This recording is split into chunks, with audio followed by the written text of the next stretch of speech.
തെരഞ്ഞെടുപ്പ് semi final, തെരഞ്ഞെടുപ്പ് മാമാങ്കം, ത്രിതല പഞ്ചായത്തിന്റെ വിധി എഴുതി അതിന്റെ ആവേശത്തിലും ആരവത്തിലുമാണ് രാഷ്ട്രീയ പാർട്ടികളുടെ ക്യാമ്പുകൾ. വിധി പ്രഖ്യാപനം വന്നപ്പോൾ സംസ്ഥാനത്ത് ഭരണകക്ഷിയുടെ, അതായത് ഇടതുമുന്നണിയുടെ കോട്ടകൾ മിക്കതും തകർന്ന് അടിഞ്ഞു. കോട്ടകൾ എന്ന് പറയുമ്പോൾ ഇടതുമുന്നണിയുടെ ശക്തിയോ അടിത്തറയോ ഇളകി എന്ന് അതിന് അർത്ഥമില്ല. ഇടതുമുന്നണി പ്രതീക്ഷിച്ച അത്ര തരത്തിലുള്ള വിജയം ഇപ്പോൾ സുനിശ്ചിതമായും അവർക്ക് ലഭിച്ചിട്ടില്ല. ആകെ ഒരു കോർപ്പറേഷനിൽ ഒതുങ്ങേണ്ടി വന്നു. കൃത്യമായി കണക്ക് പറയുകയാണെങ്കിൽ ഗ്രാമപഞ്ചായത്തുകൾ 17,337 സീറ്റുകളാണ് ഗ്രാമപഞ്ചായത്തിൽ ആകെ ഉള്ളത്. അതിൽ UDF 7,910 സീറ്റുകൾ ലഭിച്ചു. കണക്കുകൾ വന്നുകൊണ്ടിരിക്കുന്നതേ ഉള്ളൂ. LDF 6,469 സീറ്റുകൾ, തൊട്ടുപിന്നിൽ NDA 1,420 സീറ്റുകളും നേടിയിട്ടുണ്ട്.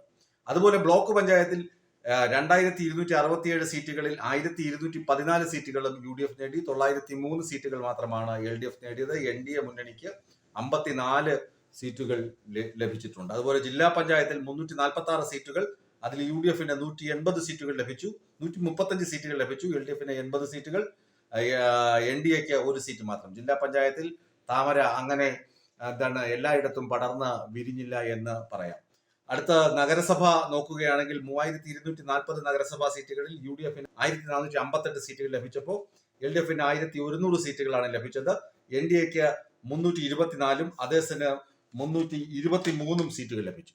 കോർപ്പറേഷനിൽ ആകെയുള്ള സീറ്റുകൾ 421. അതിൽ 187 സീറ്റുകളിൽ UDF വിജയിച്ചു. 125 സീറ്റുകളിലാണ് LDF വിജയിച്ചത്. NDA മുന്നണിക്ക് 93 സീറ്റുകളിൽ വിജയം ലഭിച്ചു. അത് മറ്റ് സ്വതന്ത്രർ അങ്ങനെ തുടങ്ങിയ സ്ഥാനാർത്ഥികൾ 15 പേർ വിജയിക്കുകയും ചെയ്തു. ഇതിൽ എടുത്ത് പറയേണ്ടത്, ഇവിടെ CPM-ഉം UDF-ഉം NDA-യും താരതമ്യപ്പെടുത്തിയാൽ, അല്ലെങ്കിൽ ഇടതുമുന്നണിയും UDF-ഉം NDA ദേശീയ ജനാധിപത്യവും താരതമ്യപ്പെടുത്തി നോക്കുകയാണെങ്കിൽ ഇടതുമുന്നണിക്ക് കഴിഞ്ഞ തവണ ലഭിച്ചതിനേക്കാൾ വോട്ട് കുറവാണ്. പല അധികാര കേന്ദ്രങ്ങളും നഷ്ടപ്പെട്ടു, പ്രഭാവം നഷ്ടപ്പെട്ടു. എന്നാൽ 2010 തെരഞ്ഞെടുപ്പ്, 2010 തദ്ദേശ സ്വയംഭരണ തെരഞ്ഞെടുപ്പിൽ എന്താണ് സംഭവിച്ചത്? 2010 തെരഞ്ഞെടുപ്പിനേക്കാൾ 2010 ഇതിനേക്കാൾ ഭീകരമായ തകർച്ചയാണ് ഇടതുമുന്നണി തകർന്നത്. പിന്നീട് 6 മാസത്തിന് തെരഞ്ഞെടുപ്പ് നടക്കുമ്പോൾ വെറും 2 സീറ്റിനാണ് അന്ന് സർക്കാർ തുടർഭരണം ലഭിക്കാതെ പോയത് VS-ന്റെ ഭരണകാലത്ത്.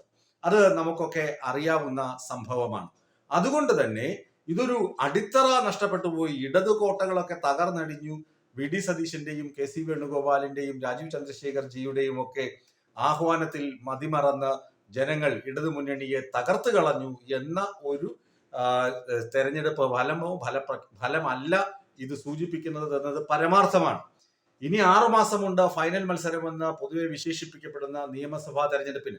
ഈ 6 മാസം കൊണ്ട് പ്രതിച്ഛായ വർദ്ധിപ്പിക്കാനും ഇപ്പോഴുണ്ടായ പോരായ്മകൾ പരിഹരിച്ച പ്രവർത്തകർ ഒന്നടങ്കം അതിശക്തമായി പ്രവർത്തിക്കാനുള്ള സാധ്യതയും LDF ക്യാമ്പുകൾ തള്ളിക്കളയുന്നില്ല. ഇനി എന്തായിരുന്നു പ്രചരണ തന്ത്രങ്ങൾ എന്നുകൂടി മനസ്സിലാക്കണം.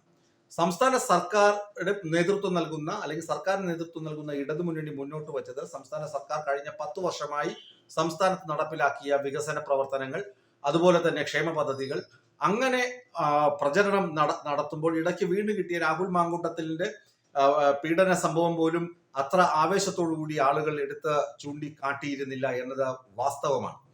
ഇനി മറ്റ് 2 കക്ഷികൾ എന്താണ് പ്രയോഗിച്ചത്? ശുദ്ധമായ വർഗീയത തന്നെയാണ് പ്രയോഗിച്ചത്. ജമാഅത്തെ ഇസ്ലാമിയ, SDP തുടങ്ങിയ സംഘടനകളെ ഒപ്പം ചേർത്ത് ലീഗ് UDF-ന് വേണ്ടി ക്യാമ്പയിൻ നടത്തി. അതുപോലെ ശബരിമല അയ്യപ്പനെ കുറെ ഭാഗം ജനാധിപത്യ സഖ്യവും ദേശീയ ജനാധിപത്യ സഖ്യം പങ്കിട്ടെടുത്തപ്പോൾ കുറെ ഭാഗം UDF-കാർ പങ്കിട്ടെടുത്തു.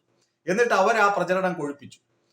എന്നിട്ട് ആ പ്രചരണം ഏറ്റവും നോക്കാൻ പന്തളത്തേക്ക് നോക്കുക. പന്തളത്ത് BJPക്ക് അങ്ങനെ വലിയ മുന്നേറ്റമൊന്നും ഉണ്ടാക്കാൻ കഴിഞ്ഞിട്ടില്ല എന്നതാണ് വാസ്തവം. എങ്കിലും കേരളത്തിൽ മൊത്തം അതൊരു വർഗീയ ധ്രുവീകരണത്തിന് കാരണമായി എന്നതിൽ യാതൊരു തർക്കവുമില്ല. ഞാൻ ചുരുക്കി പറഞ്ഞു കഴിഞ്ഞാൽ, വർഗീയത, അതുപോലെ തന്നെ ന്യൂനപക്ഷ സമുദായങ്ങളുടെ വോട്ട് ക്രോഡീകരണം, ഇതൊക്കെ UDF-നും NDA-ക്കും അനുകൂല ഘടകമായി മാറിയപ്പോൾ സംസ്ഥാന സർക്കാരിനെതിരെ മാധ്യമങ്ങൾ എടുത്തു പറയണം, മാധ്യമങ്ങൾ, പ്രത്യേകിച്ച് ദൃശ്യമാധ്യമങ്ങൾ, സോഷ്യൽ മീഡിയ പ്രചരണങ്ങൾ, ഇവരൊക്കെ ഒന്നടങ്കം പിണറായി വിജയൻ ഒരു മൂരാച്ചിയാണ്, പിണറായി വിജയൻ ഭയങ്കര അഴിമതിക്കാരനാണ്, ആ തരത്തിലുള്ള പ്രചരണം. പിന്നെ കൊടുമ്പിരി കൊള്ളുന്ന അഴിമതി ആരോപണങ്ങൾ.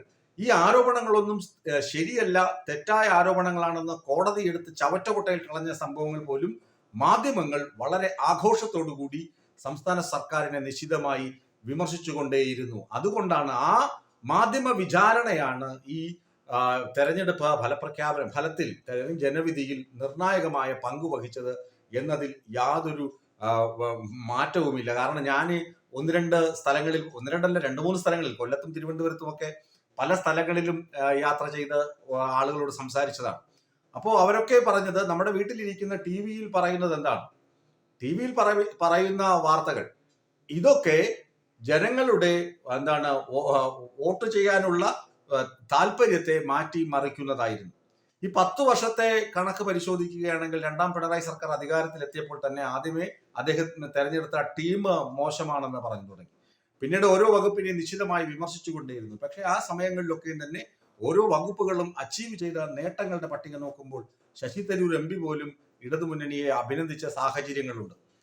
അങ്ങനെ പല ഘട്ടത്തിലും സംസ്ഥാന സർക്കാർ വികസനവും ക്ഷേമവും മുന്നോട്ട് കൊണ്ടുപോകുമ്പോഴും ആ വികസനത്തിന് തുരങ്കം വയ്ക്കാൻ ഇവൻ വയനാട് ദുരന്ത ബാധിതരെ പോലും കച്ചവട വസ്തുവായും വോട്ടിനുള്ള ഉപകരണമായും ഉപയോഗിച്ച UDFും NDAയും കൃത്യമായി അവരുടെ പ്രചരണ തന്ത്രങ്ങൾ ഏകോപിപ്പിക്കുകയും അവർ വിജയം കൊയ്യുകയും ചെയ്തു. അല്ലാതെ ഇടതുമുന്നണിയുടെ അടിത്തറ ഇളകി CPM തരിപ്പണമായി പിണറായി വിജയന്റെ തകർച്ചയാണ് എന്നൊന്നും പറഞ്ഞിട്ട് യാതൊരു കാര്യവുമില്ല. അതിലൊന്നും ഒരു ലവലേശം പോലും കഴമ്പില്ല എന്നതാണ് വാസ്തവം. ഇനിയിപ്പോ ഇങ്ങനെ വിശകലനം ചെയ്തത് കൊണ്ട് മറ്റ് പാർട്ടിക്കാർ താഴെ വന്ന് ചീത്തയൊന്നും വിളിക്കേണ്ടതില്ല. അവരുടെ വിജയത്തെ അഭിനന്ദിക്കുന്നുണ്ട്.